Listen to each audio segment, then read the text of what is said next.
భవిష్యత్ టెక్నాలజీని శాసించేది సెమీకండక్టర్లే. ఈ చిన్న పరికరం ఎవరి గుప్పెట్లో ఉంటే వారిదే ప్రపంచం పైన ఆధిపత్యం. ఈ నేపథ్యంలో తయారీ అసెంబ్లింగ్ కంపెనీలను ఆకర్షించేందుకు America, China, Vietnam, Bharat, Thailand వంటి దేశాలు తీవ్రంగా ప్రయత్నిస్తున్నాయి. తాజాగా భారత్లో ఏకంగా 3 ప్రాజెక్టులను ప్రధాని మోదీ ప్రారంభించారు. ఆటలో ఓ అడుగు ముందుకేశారు. కానీ అక్కడితో ఆట అయిపోలేదు. ఈ 5 దేశాలు ఎవరికి వారు చిప్ కంపెనీల కోసం ప్రయత్నాలు చేస్తూ ఉంటే మధ్యలో ఓ దేశం వచ్చి ఆ అవకాశాలను కొల్లగొడుతోంది. సెమీ కండక్టర్ల గురించి ప్రపంచానికి పెద్దగా తెలియకముందే చిప్ కంపెనీల పెట్టుబడులను ఆ దేశం ఆహ్వానించింది. కానీ 50 ఏళ్లుగా స్తబ్దుగా ఉన్న ఆ దేశం ఇప్పుడు రెచ్చిపోతోంది. చిప్ తయారీ కంపెనీలను ఆకర్షిస్తోంది. తూర్పు సిలికాన్ వ్యాలీగా దశాబ్దాల క్రితమే గుర్తింపు పొందిన ఆ దేశమేది? చిప్ తయారీ కంపెనీలను ఆ దేశానికి తరలి వెళ్లటానికి అసలు కారణమేంటి? Watch the story. సెమీకండక్టర్ల వార్లో గెలిచేది ఎవరు? చైనా, అమెరికా మధ్యలో మలేషియా పాత్ర ఏంటి? మలేషియా చిప్ తయారీ హబ్గా మారుతోందా? ప్రపంచవ్యాప్తంగా సెమీకండక్టర్ల వార్ మొదలైంది. సిలికాన్తో తయారు చేసే ఈ చిన్న చిప్ కోసం ప్రపంచ దేశాలు పోటీ పడుతున్నాయి. స్మార్ట్ ఫోన్లు, కంప్యూటర్లు, టాబ్లెట్లు, స్మార్ట్ వాచ్లు, కార్లు, మెడికల్ పరికరాలు ఇలా ఒకటేంటి, మనం ఉపయోగించే ప్రతి ఎలక్ట్రానిక్ పరికరం చిప్ లేకుండా తయారు చేయటం అసాధ్యం. అందుకే సెమీకండక్టర్లకు విపరీతమైన డిమాండ్ పెరిగింది. అంతేకాదు, ఇప్పుడు చిప్స్ వ్యూహాత్మక ఆస్తులుగా మారాయి. ఆధునిక కాలంలో న్యూ ఆయిల్గా మారిన ఈ చిప్స్ తయారీ, సప్లై, ఉత్పత్తిని తమ గుప్పిట్లోకి తెచ్చుకోవటానికి పలు దేశాలు ఆరాటపడుతున్నాయి. ప్రధానంగా ఈ పోరాటం ఎక్కువగా అమెరికా, చైనా మధ్య జరుగుతోంది. తాజాగా సెమీకండక్టర్ల రంగంలోకి భారత్ కూడా ఎంట్రీ ఇచ్చింది. 2 రోజుల క్రితం ప్రధానమంత్రి నరేంద్ర మోడీ ఒకేసారి 3 చిప్ ప్రాజెక్టుల్ని ప్రారంభించారు. అయితే చైనాకు చిప్ ఇండస్ట్రీని దూరం చేయాలని అమెరికా ఎత్తులు వేస్తోంది. ఈ నేపథ్యంలో బీజింగ్పై పలు ఆంక్షలను విధిస్తోంది. దీని ప్రభావం చైనాపై తీవ్రంగా ఉంటోంది. అదే సమయంలో గ్లోబల్ చిప్ తయారీదారులపైన అమెరికా ఎఫెక్ట్ పడుతోంది. ఈ నేపథ్యంలో పలు కంపెనీలు ప్రత్యామ్నాయాల వైపు దృష్టి సారించాయి. ఈ ప్రత్యామ్నాయం కోసం పలు దేశాలు పోటీ పడుతున్నాయి. ప్రధానంగా ఈ రేసులో వియత్నాం, థాయిలాండ్తో పాటు ఇండియా తీవ్రంగా యత్నిస్తున్నాయి. అయితే ఈ పోటీలో ఎవరు విజేతలుగా నిలవనున్నారు? ఏ దేశానికి అనుకూలంగా ఉంది? ఆశ్చర్యకరమైన విషయం ఏంటంటే, చిప్ తయారీ అవకాశాలను అగ్రదేశం America, China, Vietnam, Indonesia, Bharat కంటే ముందు మలేషియా తన్నుకుపోతోంది. నిజానికి చిప్ తయారీలో పాత ప్లేయర్ మలేషియా. ఈ విషయం చాలా మందికి పెద్దగా తెలియదు. చిప్ తయారీకి గమ్యస్థానంగా అత్యంత వేగంగా మలేషియా ఎదుగుతోంది. కంపెనీలు $1,000 కోట్ల పెట్టుబడుల్ని మలేషియాకు తరలిస్తున్నాయి. అందుకు నిదర్శనం ఇంటెల్. చిప్ తయారీకి మలేషియాలో $700 కోట్ల ఇంటెల్ వెచ్చిస్తోంది. జర్మనీకి చెందిన చిప్ మేకర్ కంపెనీ ఇన్ఫినియాన్ సైతం $700 కోట్ల, అమెరికాకు చెందిన చిప్ మేకర్ సంస్థ ఎన్విడియా $430 కోట్ల మలేషియాలో పెట్టుబడులు పెడుతున్నాయి. ఇవే కాదు, ఇతర చిప్ మేకర్ సంస్థలు కూడా మలేషియా దిశగా అడుగులు వేస్తున్నాయి.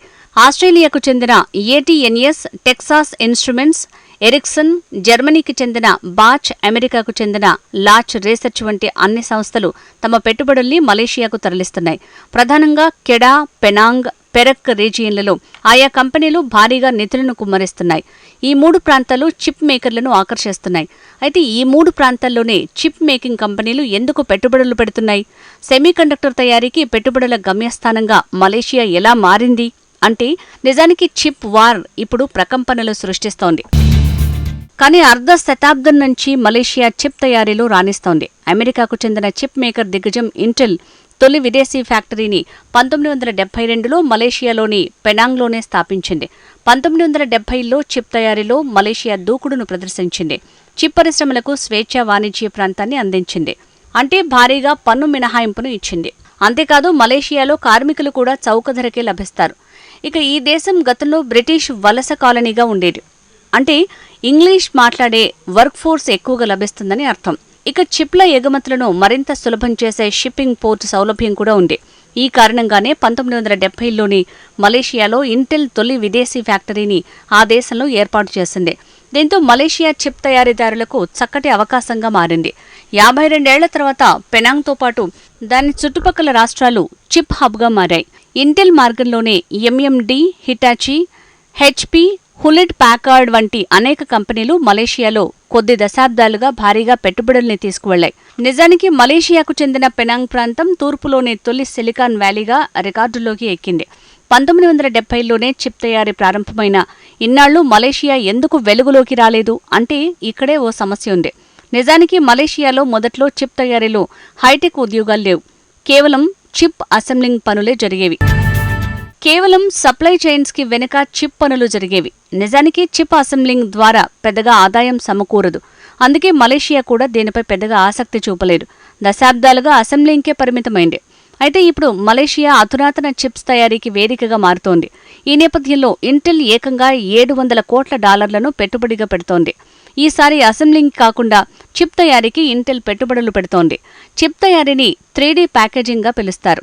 నిజానికి ఇది మలేషియాకు కొత్త విషయం. అయితే ఇప్పటికే ఆ దేశంలో ఇంటెల్ ఉనికి ఉంది. అందుకే ఆ దేశాన్ని అమెరికా చిప్ దిగ్గజం ఎంచుకుంది. కొన్నేళ్లుగా మలేషియాలో ఇంటెల్ పనిచేస్తోంది. భారత్, వియత్నాం, థాయిలాండ్ వంటి దేశాల్లో చిప్ తయారీకి అనుకూలంగా ఉన్నా మలేషియాలో చిప్స్ తయారీకి ఇంటెల్ మొగ్గు చూపింది. నిజానికి 1970లోనే మలేషియా చిప్స్ తయారీకి ప్రోత్సహించింది. అయితే అప్పట్లో చిప్స్ వ్యూహాత్మక ఆస్తులుగా మారతాయని ఈ తూర్పు ఆసియా దేశం ఊహించి ఉండకపోవచ్చు. కేవలం విదేశీ పెట్టుబడులు వస్తాయనే కారణంతోనే అప్పట్లో చిప్ తయారీకి అనుమతించింది. కానీ అప్పట్లో చిప్ కంపెనీలకు ఇచ్చిన ప్రోత్సాహకానికి ప్రతిఫలాన్ని మలేషియా ఇప్పుడు పొందుతోంది. ప్రస్తుతం చిప్ తయారీ కంపెనీలు మలేషియాలో పెట్టుబడులు పెట్టడానికి దూరదృష్టి రాజకీయాలు కూడా కారణమయ్యాయి. ఆ రాజకీయాలు మరేవో కాదు, అమెరికా, చైనా శత్రుత్వమే. అమెరికా, చైనా మధ్య ఇటీవల వాణిజ్య యుద్ధం మొదలైంది. అయితే మలేషియా మాత్రం ఇరు దేశాలతో స్నేహపూర్వకంగా వ్యవహరిస్తోంది. సింపుల్గా చెప్పాలంటే ఏ దేశానికి మద్దతు ఇవ్వకుండా క్రియాశీల తటస్థతను పాటిస్తోంది. అందుకే రెండు వైపుల నుంచి పెద్ద ఎత్తున పెట్టుబడుల్ని పొందుతోంది. అంటే అమెరికా మిత్రదేశాలు చైనా నుంచన్నమాట. నిజానికి వాణిజ్య యుద్ధంలో భాగంగా అమెరికా పలు చైనీస్ కంపెనీల ఉత్పత్తులపై ఆంక్షలను విధిస్తోంది. డ్రాగన్ కంట్రీ కూడా అంతే దూకుడును ప్రదర్శిస్తోంది. అమెరికన్ కంపెనీలపై ప్రతీకార ఆంక్షలను విధిస్తోంది. ఈ నేపథ్యంలో చైనాకు చెందిన చాలా కంపెనీలు ఆందోళనకు గురవుతున్నాయి.